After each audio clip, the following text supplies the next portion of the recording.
Like this is gonna live forever on the internet. So I want to at least look That's why I wore my professional. pink blazer, because I knew it was gonna live forever on the internet. You're ready. It takes a confident man to wear pink. You know what I mean? I've been working out, so I feel okay. Welcome to the Money Huddle, a podcast that discusses financial topics for families, retirees, and small business owners. Hosted by Michael Baker and Ross Marinell. All opinions expressed by Michael and Ross or any podcast guests are solely their own opinions and may not reflect the opinions of Advisory Alpha. The podcast recording is for informational purposes only and should not be relied upon for investment decisions. Clients of Advisory Alpha may maintain positions in securities discussed on the program. Thank you, everyone that is hopping on here. We have got a very special guest for this month's webinar. His name is Steve Osterink Jr. Steve is the Chief Investment Officer of Advisory Alpha. And if you work with our firm, Advisory Alpha is the registered investment advisory firm that we work with. And we have been working with Steve since Ross and I were like little minnows in this business. I was trying to think, Steve, the other day of like the first time I actually met you. It was like we were just trying to figure this thing out, how we're going to launch our firm. And then we meet Steve Osterink Jr. And man, it's just been a ride. We've been working with you for years now. And obviously our practice has grown, but so has your firm. So welcome. Thank you for joining us. And Absolutely. Yeah. Thanks for having me. And you're right. I think it's probably been close to a decade, which is crazy to think nuts. about. But we've built an awesome relationship and have helped a lot of people and have both grown a lot in our ability. So it's been a lot of fun. Yeah, absolutely. And so for everyone that's on here or listening, the idea behind these webinars, we decided to start doing these this year, mostly because of what happened last year. And during COVID, everyone was told, hey, go home, lock yourself, behind your doors, don't go out, don't do anything. And for a large portion of last year, business, relationships, meetings all went virtual. And a lot of people felt like a fish out of water. They weren't familiar with the technology. A lot of business owners for the first time were trying to figure out how they could keep their business open and operating in a virtual world. Investors, savers, planners, people trying to figure out their financial lives were going to the internet online for information because you couldn't go to in-person workshops. You couldn't have in-person meetings for the longest time. And so I said, you know what, we need to have something out there that people can use as a resource to cover various topics where they could either watch us and participate in real time, or they can go online on their own time and watch it and cover it. So that was the spirit of what we're doing. And so today, this is going to be pretty much an informal chat. This can go multiple different ways. We don't have a preset agenda, but the idea is just we're right at what we would call halftime 2021. We're getting ready to start July, which will be the beginning of the third quarter 2021. And so a lot of stuff happening first half of the year, second half of the year, and there's multiple different areas we can go. But Steve, you and I, one of the things that we've talked about, and I think that it's on a lot of people's mind right now, and the news media continues to push this topic out there, is this idea of inflation. And so one of the things I just love to hear from you is like, what are you looking at, and you guys at the firm Advisory Alpha, what are you guys watching, and what are your preliminary thoughts and some ideas about inflation from your team? Yeah, we have, we chatted on this, and there's so much packed into that topic. I mean, it kind of, there's a lot of tentacles that kind of span out from that word inflation. And now the media is, like you said, blowing it up, and I think causing a lot of questions from end clients. I think maybe just to start, I think, like, why is it top of mind now? Why is it such a big deal in the media? I mean, there's a couple of things that hit me that I think it's kind of noteworthy. I mean, number one, what kind of maybe the catalyst of this was the CPI numbers that came out that showed inflation tick up above 5%. That's a larger number than we've seen in a while. But at the same time, I kind of thought to myself, like, why is everybody getting all excited and bothered over that, because we've seen that in the past, even in the recent past. I mean, but or intermediately recent past, not like 40 years ago type thing. But what hit me was, I think why people are so interested is, it's kind of like why we got here, like what has happened over the last decade to lead us to this point. And then that combined with the fact that now we see an uptick in inflation, I think that's what's creating the buzz. And if you think about what's happened coming out of 2008, we entered this period of time of just massive monetary expansion and aggressive monetary policy. And it's almost like you're kind of playing with fire back then. I mean, I remember when TARP came out and it was like however many $1 billion, and everybody's like, oh, holy cow, is that? And now it's like, what, we've got how many $1 trillion like stimulus plan? And it's like, it's crazy. Yeah. But to kind of get to the point, it's like there's been this evolution of all this spending and all this monetary action, and then we see a 5% inflation number. So it's kind of like, it's not just the 5% inflation number, it's we've known we've been messing with fire here for the last 10 years. And now we see the impact of it starting to kind of, occur. So I think that's what's causing the buzz. I think that's really the reason why it's top of mind.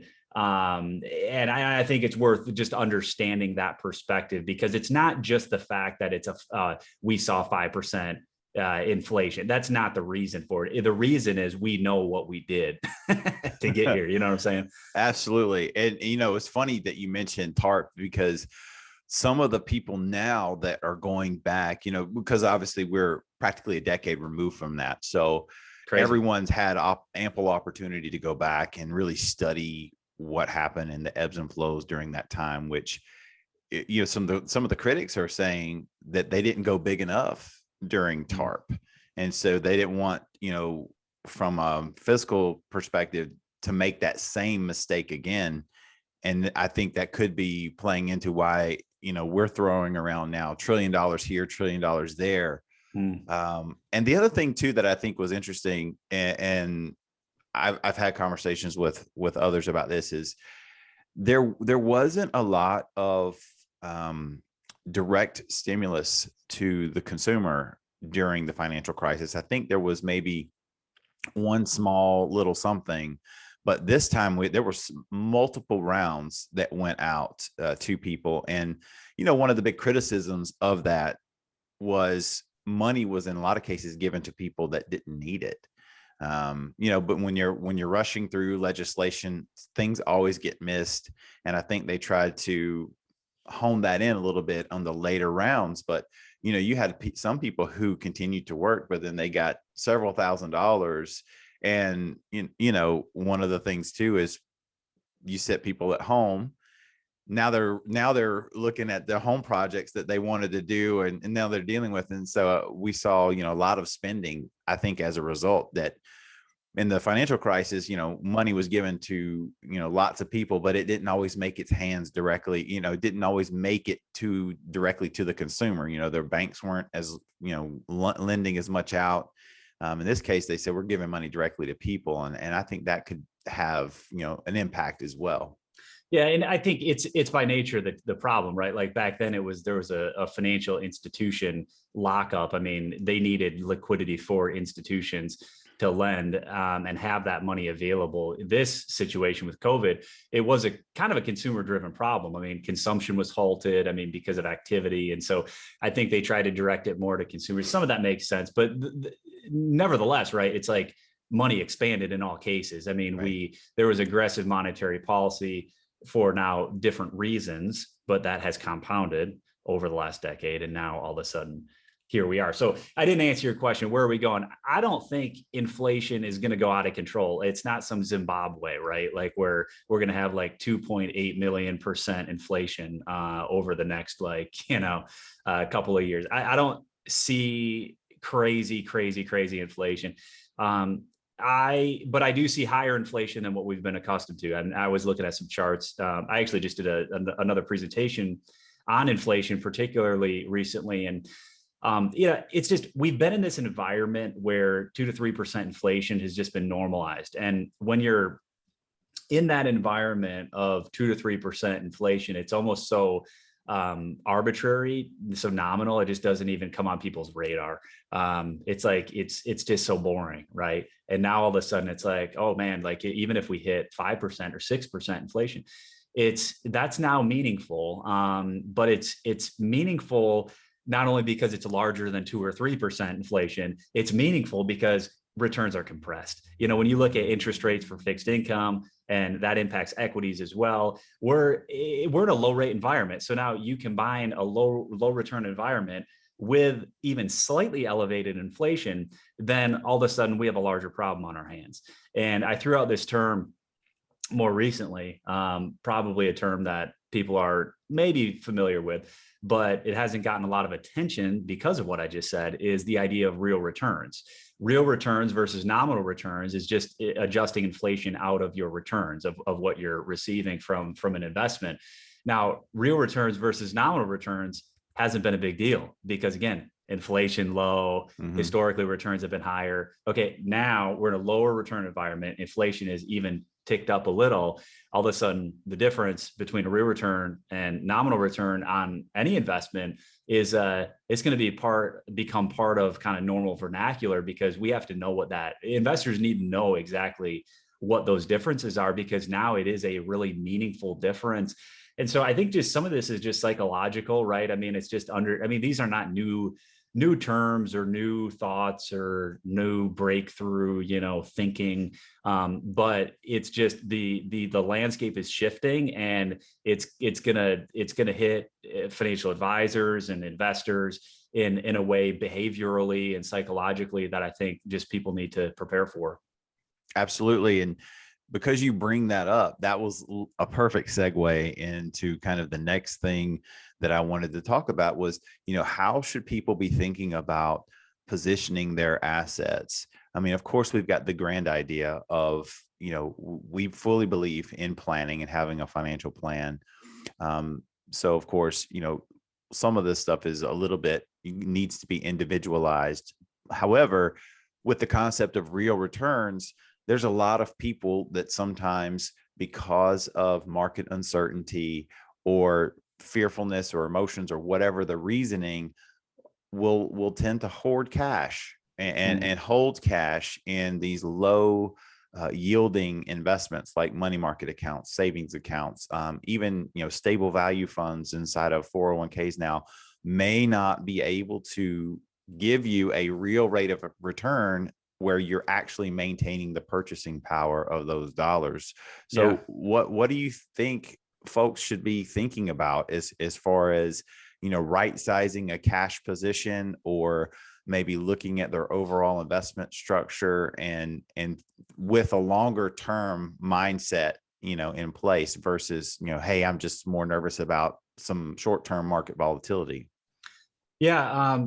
I think first of all, it starts with a change of thinking, a change of perspective. I mean, because of kind of what I had touched on about inflation not being a real thing over the last kind of while, it almost conditioned investors to think that it's not a thing, to the point where they don't even give that thing any consideration. They don't give that thing any thought as to when they make investment decisions. They don't, give inflation just any time of day. And the challenge with it is, it's like, on paper, your investments might look okay being in cash, but what you're not seeing is the deteriorating value of what that cash can buy. And if that is changing at a pace that you're not accustomed to, it can have a significant impact, but you don't even really, see it, which is kind of crazy. So I think, first of all, you have to just retrain your mind a little bit. Even me, I mean, it's professionals, whatever. It's just, if you're sitting on $50,000 or $2 million of cash, whatever that number is, or like you, Baker, maybe $10 million, whatever. But, it's you're like, not supposed to tell people these secrets of mine. Well, so, but whatever that money that is, you look at it on paper and you're like, is what it is. Yes, that is what it is right now. But in a year, that can buy 5 or 8% less of what it could buy now earlier, and so like that thinking, it's hard. I mean, it's hard to adjust that because I think so many people have found a lot of comfort in what's written on their account statement. And again, maybe that's okay at that point in time, but if you're losing value every minute, every, day, you got to prepare yourself for it. So yeah, I mean, the challenge kind of where the tough part kind of hits is it's not like there's a bunch of great investments out there kicking out all sorts of yield and a return right now. As I said, we're in a low return environment. So you got to get a little bit more creative with it. But nevertheless, sitting on a ton of cash, you're in a situation. I mean, think about this. I said the term real return, guaranteed negative real return if you want to sit in cash. Guaranteed, I can't say guaranteed, right? But guaranteed negative real return, I can't even say that. It's like, it's just guaranteed negative real return, but that's really the reality of what we're facing if inflation is ever present and rising. So I just don't want to be in that situation personally. So then how do we source investments? And there are some, I mean, there's some, even in the shorter duration kind of cash reserve stuff, there's some stuff that maybe you'll still have get this, right? Maybe you'll still have a negative real return, but you'll just have less of a negative real return than if you're in cash, right? But that's better, right? It's still better. So, I think those are things that, making sure that stuff's getting pulled out on the table, even as uncomfortable as it is very critical from a planning perspective, because it's just people aren't aware right now. They're not even thinking about it. And it's a big deal. I want to jump in here real quick, because I think on that note, a lot of our clients can remember the 1970s. They were working in the 1970s. They were buying homes and cars, and they can remember getting a home loan at 13, 14, or 15%, which seems unbelievable in today's rates. But they also had CD rates that were 13, 14, 15, 16%. And so I think you're right. The challenge now is that as we see inflation start to creep up into that maybe 4 to 6% range, if our savings rates aren't matching that, and we're still seeing savings rates at major banks below 1%, where, if you see a 0.5% return, you might get excited if that's coming through a bank. That separation is creeping up even more so than, when we've had really high inflationary periods. Yeah. And, I think you're touching on interest rates a bit, like both on the earnings side, like with investments, but also then on, the lending side as well. And, I think and this is where the Federal Reserve, I mean, as inflation ticks up, there's going to be rate increases. There has to be, like, because you can't have this massive differential of like, say it's 6, 7, 8% inflation and like 0% federal funds rate. Like that's going to put people in a spot that's just, it's hard. But I think this is where we have to prepare for it, like as rates do adjust. But even now, like as we explore other types of investment vehicles, even if it's short duration stuff for our cash, like how do we absolutely maximize the yield that is available in the marketplace? It's becoming more important as inflation increases, because we have to protect that gap between inflation and the interest rates. I'm just talking about reserve funds right now, but it's like make sure that gap isn't too significant, because that gap is what's going to lead to our loss of purchasing power, which could really hurt our financial plan. Yeah, no, I mean, and I think one of the main drivers of that is, you touched on this, Steve, and it's the uncertainty about market volatility, where, to use a medical description, market downturns, that they can be painful, but they're more acute, right? They tend to be self-correcting over time. We don't necessarily get a guarantee of how quickly the market will recover. Of course, last year was a huge anomaly, I believe, as far as downturn recovery. But like inflation is like more of a chronic thing. It's like ever present, and it's like if we were kind of hovering around this, 2%, core inflation number that the Fed says they want to have 2%. And now the floor on that gets raised up, and now we're hovering around 4 or 5%. That's a significant impact. And, using the rule of 72, I was messing around with I've been trying to think of ways to explain this to people, but like, the rule of 72, you take your interest rate or rate of return, you divide it into 72, gives you how many years it takes that investment to double. Well, I used the interest rate of, I believe, 4%. And so if you had a baby this year, the cost of college, if it went up at 4%, doubles by the time they're 18. You know what I mean? Just things like this is like stuff that just slowly creeps on you, and it's not ever present in your day-to-day life, but you know, over 2, 3, 4 years, you're like, wait a minute, why is it costing me X to do this? It didn't used to do, you know, to cost that. So great talking point. And for everyone, that's one of the things that we're constantly watching what's happening and trying to adjust and give people guidance on how to deal with these things, because inflation's not a problem that we solve it and then it's over with. It's something that's always going to be present, especially when we have an expansionary like monetary policy where they're continuing to spend from the deficit spending and expanding the money supply. Next thing I want to chat about was just generally, like with the market, we're in this mode now where we're kind of coming out of COVID. They're still spending, but now everyone's starting to look a little bit more closely at like, okay, back to the economy again. There may be some additional spending coming out of Washington, D.C., but a lot of the legislators have become much more skeptical about just putting money out and wanting to see things happening. We've got a lot of people calling for, the few remaining states that are doing the enhanced unemployment to pull that back. And we're going to kind of go into like starting to see if this market can stand on its own. And so what are your thoughts right now, as far as not trying to get you to make a prediction about what's going to happen, but just what are some things we should be thinking about and folks should be kind of monitoring, in the months ahead? I would give you a time, if I had to give you a time frame, I'd say next 6 to 18 months. Yeah, this market, this bear market situation that we hit with COVID was, it was a strange one, because it was such a isolated kind of situation that, caused all of this. And I think it impacted certain market sectors and certain businesses. To really bring it down to earth, much more so than other businesses.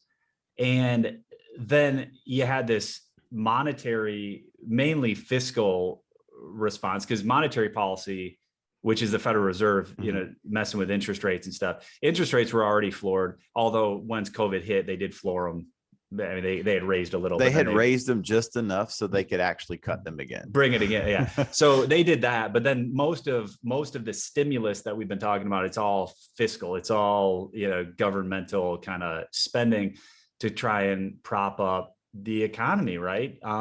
But and it was weird. Because COVID, it was so visible to the average person, and scary, that I think a lot of times people don't, they naturally, when we see something, we feel like it's real. When we don't see something, we can kind of like, it's easier to push it to the side. So like I think back to 2008, when there was such a financial institution crisis, very few people physically saw that. They felt it, and it was scary. I'm not saying that, but you didn't really see it, but there were scary problems. For people close to it, it's like, it is crazy stuff. That was like, we were in a bad structural spot for financial institutions, but very few people saw it. Now look at this situation, and it was just so visible. It was like, oh my goodness, people aren't at restaurants, people aren't going out, people aren't spending. And so I think a lot of people, from an economic, I'm not talking about from a health perspective, but from an economic perspective, it was kind of overblown in a lot of regards, because it was so scary, because the average person, everybody saw it.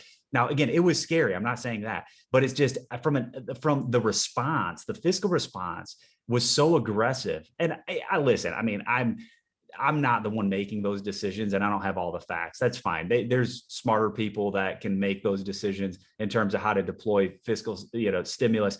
But I just know that psychologically, I mean, when you see it, you get a lot of so much pressure to do things. And all that to say, like, this response, it was so aggressive and so widespread that here's my point.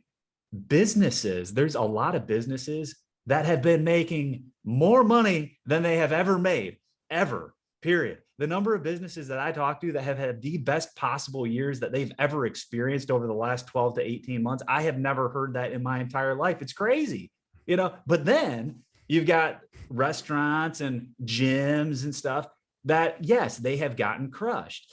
And it's sad. But if you look at our GDP and even consumer consumption, personal consumption, restaurants and gyms are like teeny. I mean, a part of that. It's there. I'm not diminishing it. I feel for these people. It's terrible. I hate it, every aspect of it. But the profitability of some of these businesses is just out of control. I mean, and that's why we've seen the market run. And there's been so much money thrown at this thing. And when we saw it coming out of 2008, there was so much money thrown at it back then. We thought it was so much money. In hindsight, it wasn't compared to now. But that wave of money that has happened and that stimulus, combined with the fact that there were a lot of businesses that had a very temporary blip that ended up being so crazy profitable, it leads me to believe that there's a lot of support for the equity markets. I mean, coming out of this, I really feel that way. I think certain businesses are going to struggle, and that's terrible. But I think on the broader market, I mean, there's companies making money hand over fist. That's why we're seeing markets do well, combined with the fact that interest rates are terribly low for fixed income. No competition for equities, no competition. Oh, and then you throw in inflation. So your real return for fixed income for most of fixed income is negative, like we just said. Even more non-competition for equity. So it's just, the challenge is equity markets are high. It doesn't mean that they can't go higher, but I just think we're going to be in a lower return environment for equities. I think we're going to be in a very tough environment for bonds, and because of all these factors. But I don't have a very bearish stance at all on equities, just for all those reasons. No, I mean, you made some excellent points, and that's one of the things. It's always tough because when something can be humanized, and like you said, we can actually see it happening, it becomes much more real versus something that seems to be happening out there in the ether. And our news media sources are telling us about it, but we don't see it. But yet, when your favorite restaurants are closed down, your gym is closed, you can't go shopping in person and do these things, it becomes much different. And I think there was a very real, fear factor for a lot of people. But at the same time, I think about companies like Peloton, for example. Like Peloton, people knew about Peloton, but Peloton, I mean, they went through a period where good luck getting a bike. Like they couldn't make them, they were back ordered, they went from like a 2-week delivery to a couple months delivery, and, they expanded things. And so it's going to be interesting to watch, how some of the things that may have, arisen during COVID continue on. I mean, our gyms, or these big gyms that they build out, I mean, will gym culture become, continue to be a thing, or will there be more people like working out at home or doing other stuff? I mean, and those are things that happens. But look at companies like DoorDash and Grubhub, where, I was thinking about this the other day. One of the challenges a lot of restaurants are having right now is getting their staff back. But I'm thinking how many people like that were maybe doing, service at a restaurant, and they had to, fight for shifts or whatever, decided to go be a driver for Grubhub or DoorDash. And, it's like as many deliveries as you can make in your time that you want to work, you can do that. So it's there's obviously, whenever you have a big economic event like that, there's going to be a shaking of the tree, and some things will fall and will kind of fall by the wayside, and then we'll see other things, sprout up. So I definitely, I think Ross would probably agree as well. I mean, we are more definitely more leaning towards equities, I think, than we've been in a long time, just because historically, I mean, that's one of your best hedges against inflation, is investing in companies that are also fighting that fight. They're trying to be profitable and do things, whereas, fixed income or savings rates that are things that are very, very interest rate sensitive in a low interest rate environment, and you're going to have higher than normal inflation. That is a tough, tough hill to climb. So I would agree with that. Now let's talk about everybody's favorite thing: taxes. Taxes.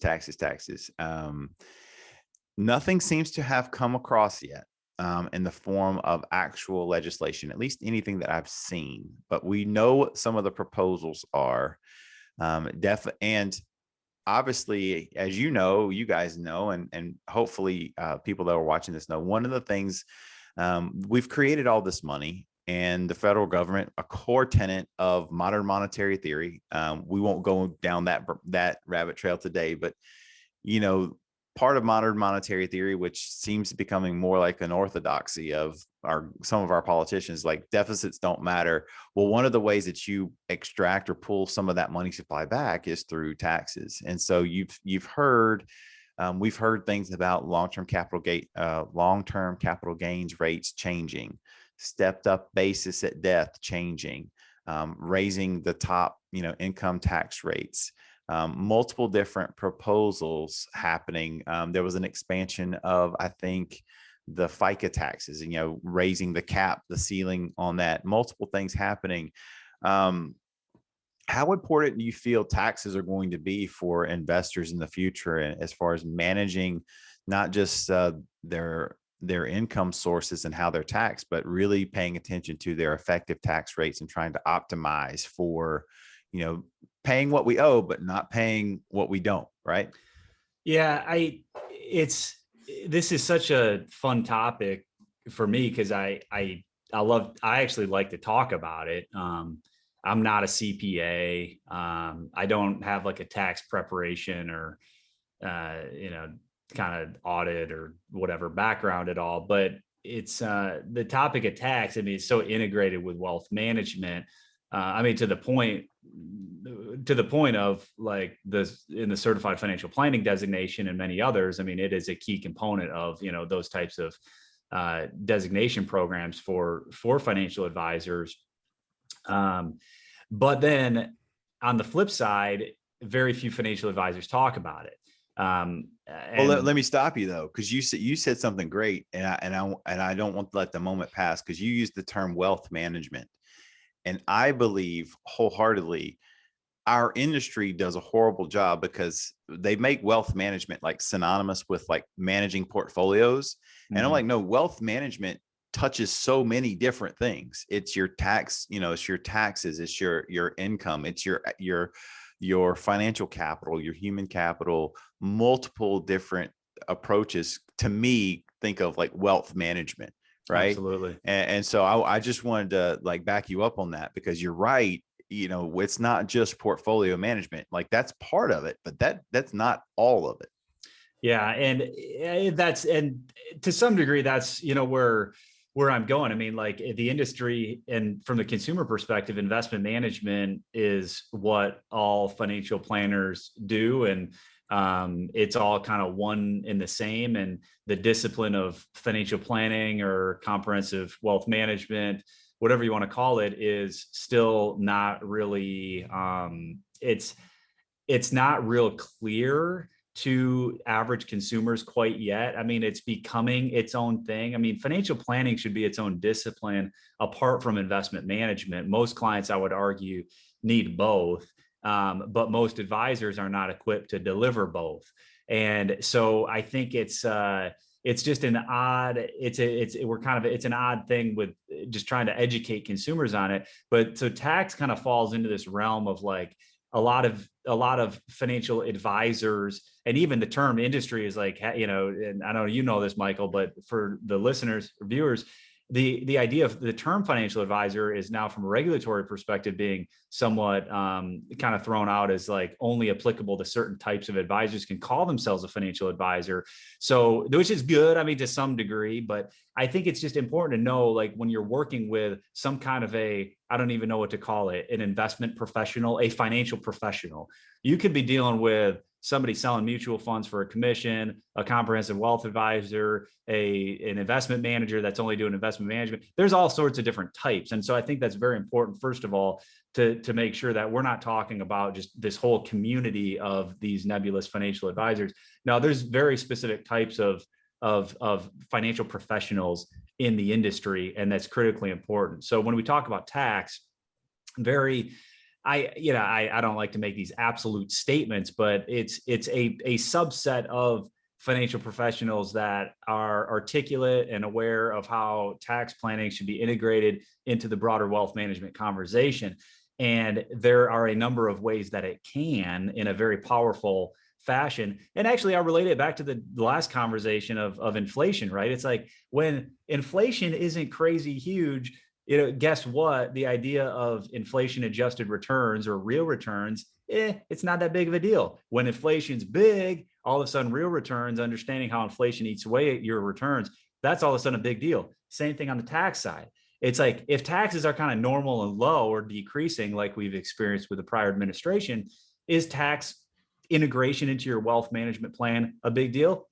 Not so much. Now, if taxes go on the rise, all of a sudden, whoa, that's a big deal. Maybe we should be a little bit more intentional around where we're throwing our tax dollars, right? So I think this is also going to be a pretty interesting trend in the business and for consumers and for financial advisors, is as taxes increase, the need for intentional tax management, tax strategy becomes a big deal. And it's very important to know, I'm not just talking about doing your taxes, and I'm not just talking about saying, hey, you can take a deduction here or there. Like, that stuff's all good. Talk to your CPA on that for sure. But I'm talking about, like, there's certain intentional tax management strategies that can be deployed inside of a portfolio, inside of a financial plan, that actually CPAs don't even know about, right? Because it's weird. I've talked about this. It's like, some of this tax strategy stuff, it falls into a no man's land. It's like, you got all these financial professionals that are like, nah, I don't want to talk about tax. I don't do that. Then you got these CPAs that are like, that's financial planning stuff. I don't do that. Yeah. Like, but it's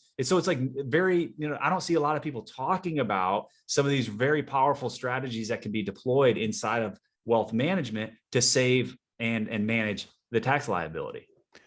I think that tax is its own world, and one of the things that I share with, and I'll put my name on this. I've said this to many people. What I have found is that a lot of tax professionals are tax preparers. They're not necessarily tax planners. They're there. They provide a great service, but you bring your stuff in, we'll crunch the numbers, and there's a few elementary ABC things that we'll look at, and then outside the scope of that, you're needing to find another layer of advice or expertise. And there's nothing wrong with that. But a lot of people think, oh, I have a tax person, but that tax person is a tax preparer. Case in point, I actually got an email this morning that was someone asking for a tax professional reference because their tax preparer missed some things last year that ultimately resulted in them paying a larger tax bill than they needed to pay. And so these are one of the reasons why Ross and I mean, we have made a concerted effort to now do tax reviews with all of our clients that we can, because we want to know, like, how you're being taxed, what if you have specific life events coming up that may impact your tax planning, how can we be adjusting and monitoring for that so we don't have surprises, but also if we see opportunities, we can take advantage of those. And one of the things that we've been trying to reiterate to a lot of people is, our tax policy is intentionally difficult in DC. I mean, they can do some things through the reconciliation process, but to really have like a permanent change in the tax code, it requires 60 votes in the Senate, and it doesn't look like anything's going to get 60 votes. That's not just got almost unanimous support these days. However, these temporary tax packages, they do have expiration dates. And so right now we're operating under the Tax Cuts and Jobs Act that was passed during the Trump administration. So even if the Biden administration is not able to do anything, we are going to revert back to the previous tax code, which there's a 12% tax bracket that goes away. There's a 22% tax bracket that goes away. The 24% tax, these all change. And so if you're falling into those marginal brackets, you're going to be impacted just by the nature of things changing. So there's opportunities now for planning.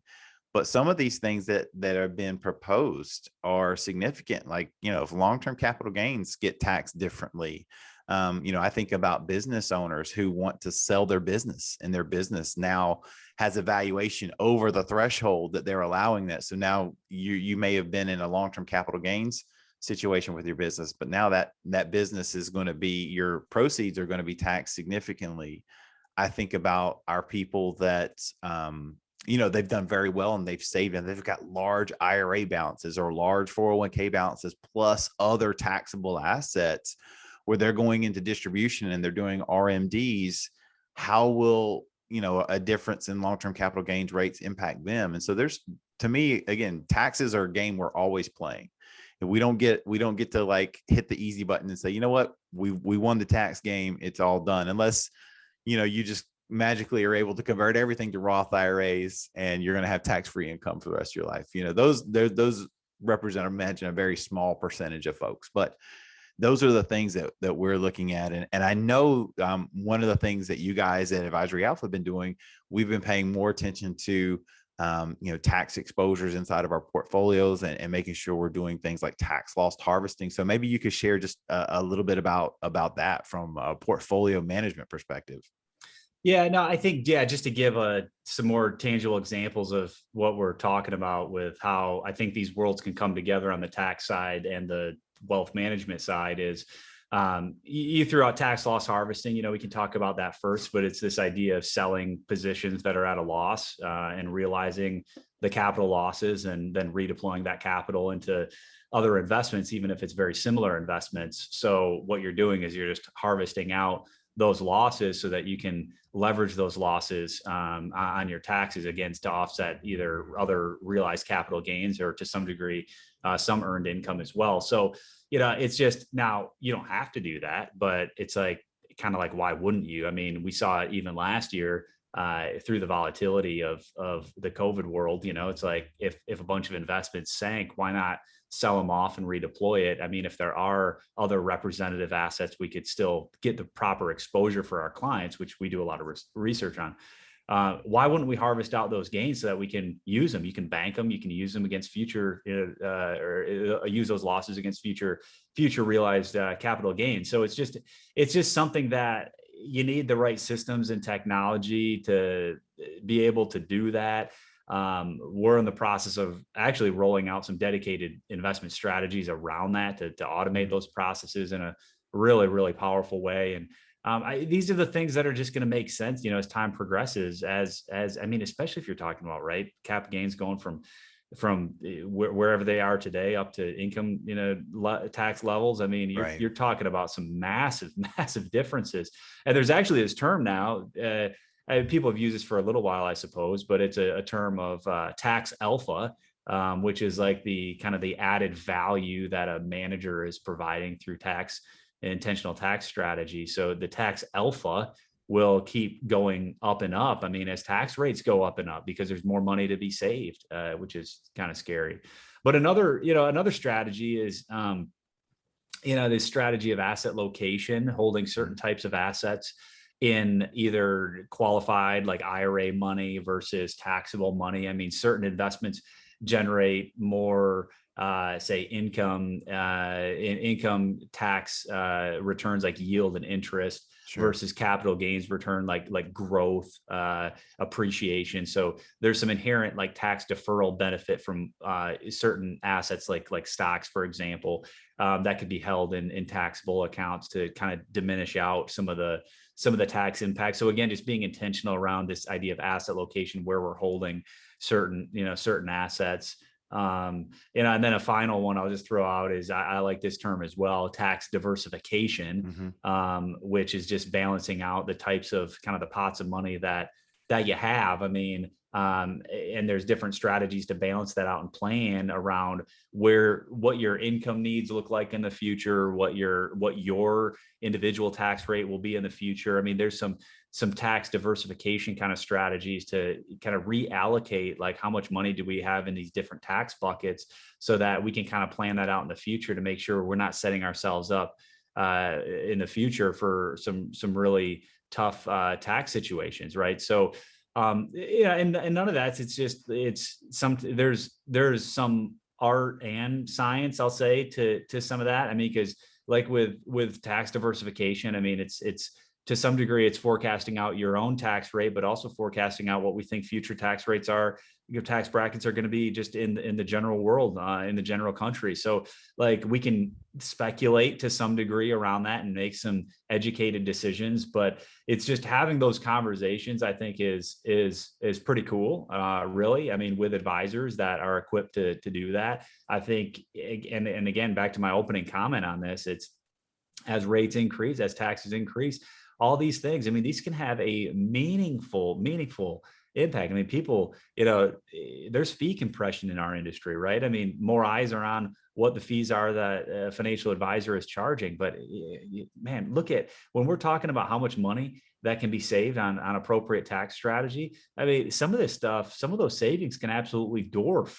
an advisor's fee if they're doing their job properly. So, I think these are very real strategies that I think are going to become more in focus.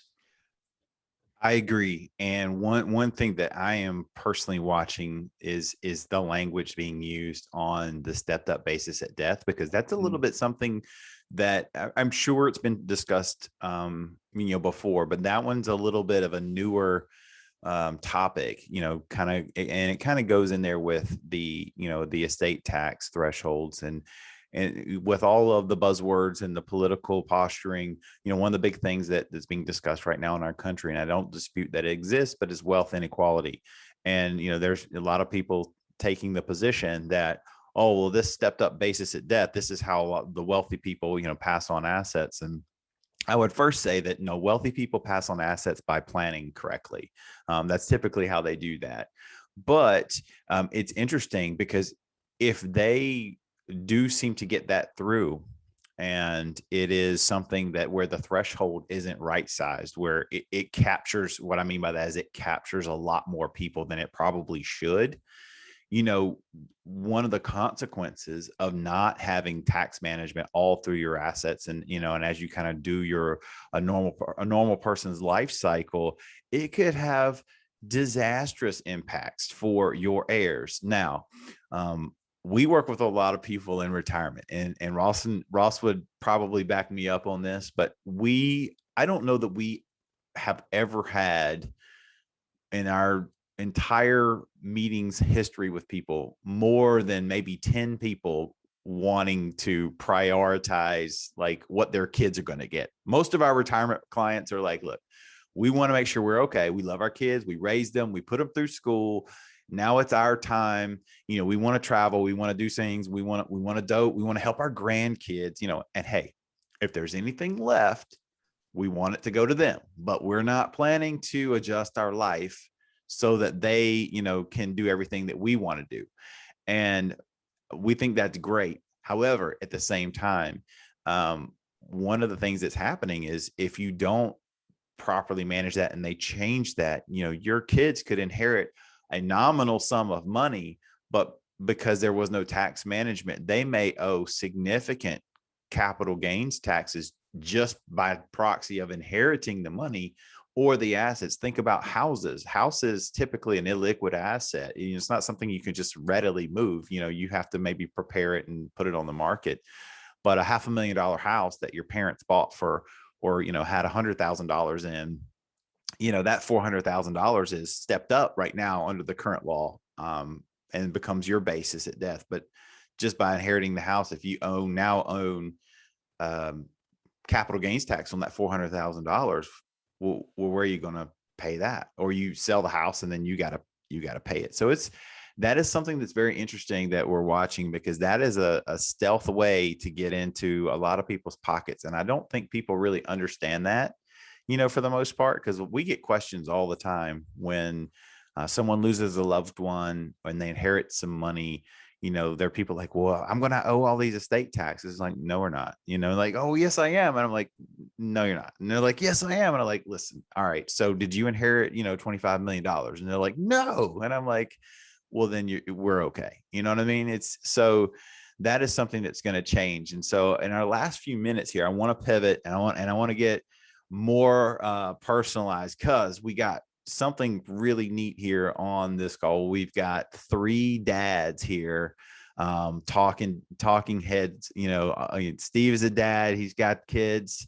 Ross has children. I have children. And so, Steve, I'd love to hear from you. Just, Steve, the dad, the business owner, like, what are your thinking about, like, how are you trying to invest, and thinking about investing now, not just from like, hey, running a business, got to do all these macro level decisions for portfolio management, but also for your family, and like what the type of environment you feel like your kids are going to grow up in. What things are you watching from that perspective? Yeah, I don't know if it's so much that I'm watching certain things, but just being a business owner, and then being a parent, it does kind of get your wheels turning a little bit. I mean, one thing that I have done, even though we have young kids, is just even thinking about planning around the kids. I mean, how do you plan? What's the best way to plan for college, but also what's the best way even now at my current age of planning around legacy, asset transfer down to kids? How do you encourage them from a planning perspective to start accumulating wealth? Because we have this thing called time value of money. Obviously, younger they are, more they can accumulate.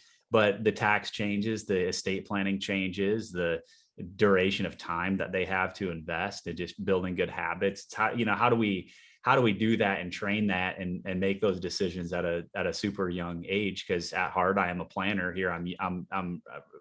I feel relatively young yet, in life, but it's never too early to start planning, even if your kids are young. And there's intentional things that can be done around that. I mean, there's things you can do. I mean, as there's a lot of business owners around the country. I mean, you can get your kids involved in your business and teach them how to work and pay them a little. And, there's different things you can do along those lines. But it's just trying to build good habits. But as the landscape changes with tax and these different things, it's it's important to be thoughtful on that. But, on the less about the kid side of things, but just more on the personal planning and business planning side of things. Even just like our thinking on reserve funds, both personally and as a company, we've pivoted a lot, honestly. I mean, we don't sit on cash more than we need to. I mean, we have operating capital for our business, of course, but we have broader reserve funds that are invested in different types of things, not equities, but shorter duration tools that generate yield, like my comment earlier, where I just hope to lose less purchasing power with these investments than just sitting in cash. And those are all very, very important planning strategies for any business. And we didn't touch on this as well. I'll kind of lob this out there, but there's alternative, fixed income strategies available too, with different types of structured products and kind of index linked investments, and not just annuity vehicles, if that's what people are thinking. I mean, there's a lot of different tools where there's some alternatives to fixed income, and those are tools that we deploy as well. If you need risk management outside of just buying a 30-year treasury bond or something like that. So there's a lot kind of packed in there for sure, but those are all things that I'm personally taking advantage of. We need to be smart with that. Absolutely. So we got a couple minutes here left, and if anybody's in the chat and wants to throw in a question, feel free to. But we'll begin to wrap up. I mean, I think that from everything I've heard, to kind of recap some of your thinking is, we got to be mindful of real rates of return. We can't just look at nominal rates. We have to also consider, what impact is inflation and the rate of inflation having on, my real rate of return for my investments and taxes. We got to think about taxes because, and I would sum that up with just saying like, how are we growing our purchasing power? Is our purchasing power shrinking, or is it growing, over time when we factor in, taxes and inflation? And then as far as, market uncertainty and risk, I mean, we never can really divorce ourselves. If we're going to be investors, we're going to be dealing with those factors, but we can control the things we can control and, have a plan, be thinking about, longer term needs versus short term needs. And, tax management is something that apparently Steve really loves to talk about. So maybe we'll get him back and we'll do a deeper dive into tax management, and we'll nerd out in a big way. But the tax game never really ends, especially when you have, I think, there's competing ideologies in our country, right? About what's the proper way to, generate tax revenue and how that should be done. And so just by nature of, power oscillating from one side to the other, we're going to continually be dealing with taxes. But at the same time, we have a progressive tax system. And so if you make more money, I mean, how does that impact you? How can you be thinking about it? And then ultimately, what type of environment will your heirs maybe inheriting money in? You got to think about that. Even though for our retirement people, I hear you and I know you, we want you to live great and have a wonderful time while you're retired, but we can't think about that. Anything I miss? Steve, Ross, what I miss? Anything? I think we're good. Nice recap. It was great to be here. Great chatting with y'all. Awesome. Well, This was a lot of fun, and I'll make sure I'll try to get this edited up soon so we can share it out for everybody. But Steve, always a pleasure, man. And hopefully Michigan will open up soon and embrace the Southern folks with open arms so we can come up and visit you guys. We're getting there, brother. Thanks so much. Appreciate it. All right. You guys be good. Thanks a lot.